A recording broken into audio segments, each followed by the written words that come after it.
Halo teman-teman, berjumpa lagi dengan saya Brother Phil. Kali ini kita akan menanggapi Ipung Atria yang tidak tahu malu.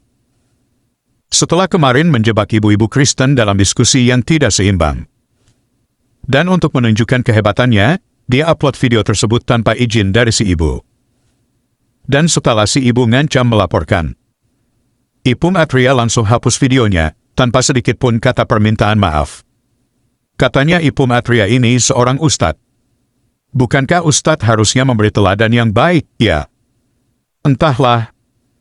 Kali ini kita akan membahas kaset lama yang sering diputar oleh polemikus muslim, termasuk Ipung Atria. Berikut videonya.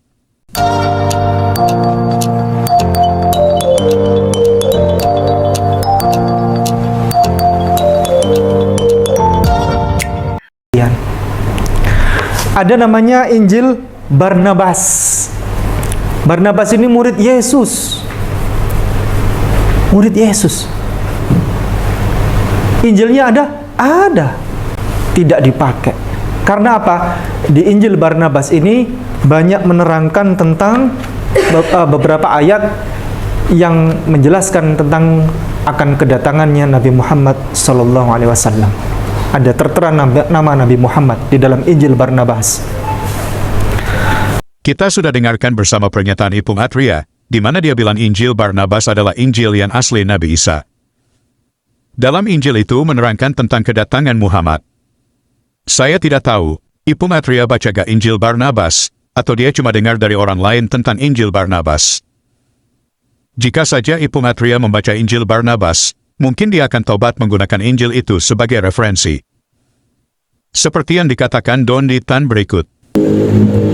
Kan banyak juga umat Islam yang menganggap bahwa ada di dalam Injil Barnabas gitu ya, disebutkan Ahmad gitu kan.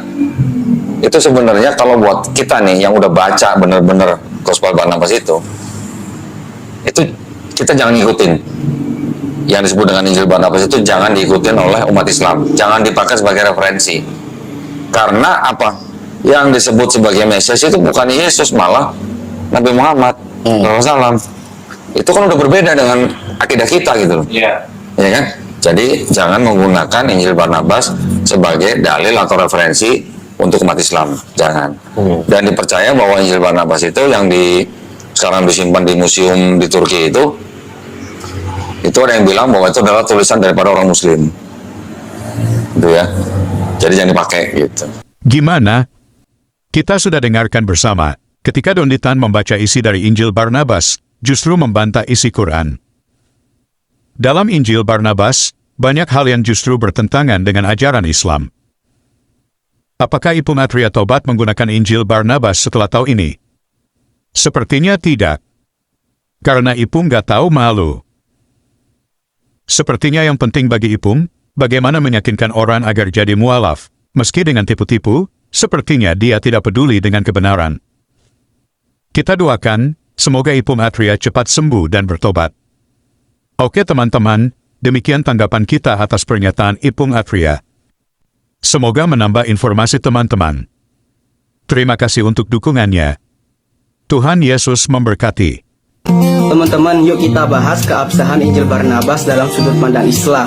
Dr. Abbas Mahmud Al-Aqad mengajak muslim di seluruh dunia untuk menjauhi Injil Barnabas.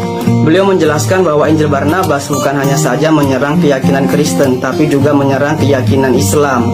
Seperti di situ dikatakan bahwa Yesus menyangkal ia adalah Mesias, padahal Islam sendiri menjuluki Yesus sebagai Mesias. Lalu Injil Barnabas juga menjelaskan bahwa ketika Maria melahirkan Yesus, dia tidak merasakan sakit. Padahal Al-Quran menjelaskan ketika Maria melahirkan Yesus, ia merasakan sakit. Al-Quran mengajarkan bahwa lapisan langit ada 7, sedangkan Injil Barnabas mengatakan ada 9. Para ahli berspekulasi bahwa penulis Injil Barnabas itu membaca karangan hayalan Dante tentang 9 langit menuju Firdaus. Jadi intinya yang namanya Injil Barnabas, baik dalam sudut pandang Kristen ataupun Islam, itu sama-sama tidak boleh dipakai. Kebenaran itu memang pahit kalau benar-benar kebenaran, tapi harus ditelan. Karena obat juga pahit, tapi dia. Sekali lagi nama saya Kainama, saya biasa dipanggil Kay. Yo, bro, Phil in the house. Yo, bro, Phil in the house.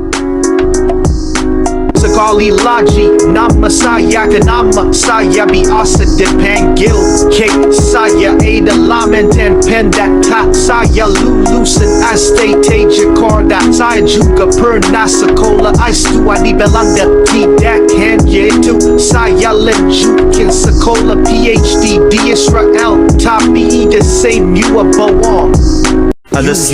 Dia adalah seorang pendeta sebelumnya yang menjadi mu'alaf dengan nama pendeta yaitu Agustinus Christoffel Kainama. Ya. Kemudian ketika beliau berganti agama menjadi Islam, menjadi seorang mu'alaf, beliau mengganti namanya menjadi Ahmad Kainama. Beliau adalah seorang pendeta yang berpendidikan tinggi, yang bersekolah di S1 di Sekolah Tinggi Teologi Jakarta.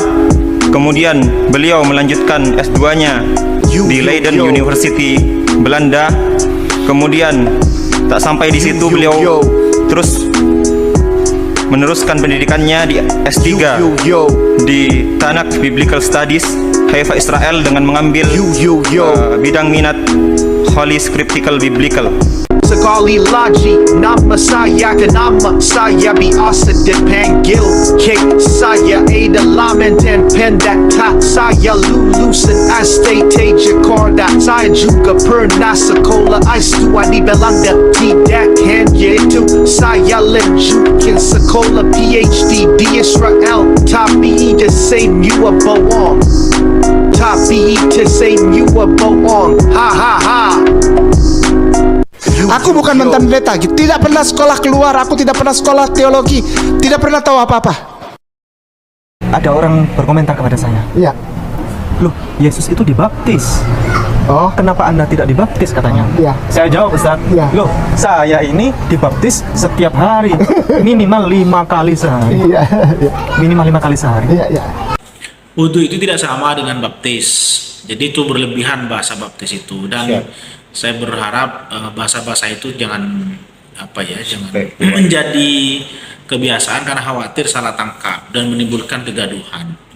Saya itu ingin meminta kita sebagai umat Islam, ya, Saya ini dibaptis setiap hari, minimal 5 kali sehari. Iya. Minimal 5 kali sehari. Iya. Itu baptis yang rutin, Ustaz. Iya, betul. Belum lagi baptis yang sunnah. Iya, betul. Di Bible itu disampaikan bahwa Yesus ketika roboh kemudian digantikan oleh Simon. Iya. Saya nggak tahu Simon ini tiba-tiba lewat atau gimana, Ustaz. Tiba-tiba suruh ganti, kamu ganti. Iya. Nah akhirnya dia ganti bawa salib itu. Iya. Dia pikul salib itu. Pertanyaan saya, kemana Yesus? Nah itu, saya juga tanya kemana dia. Jangan-jangan yang disalib itu apakah Simon ini? Bisa jadi. Siapa orang yang menggantikan beliau? Namanya Yad Iskarah. Namanya Yehuda Iskariot. Namanya Yad Iskarah. Ustaz Ibum, itu namanya. Pandai-pandai kita menyembunyikan bangkai, satu saat juga bau bangkai itu akan tercium.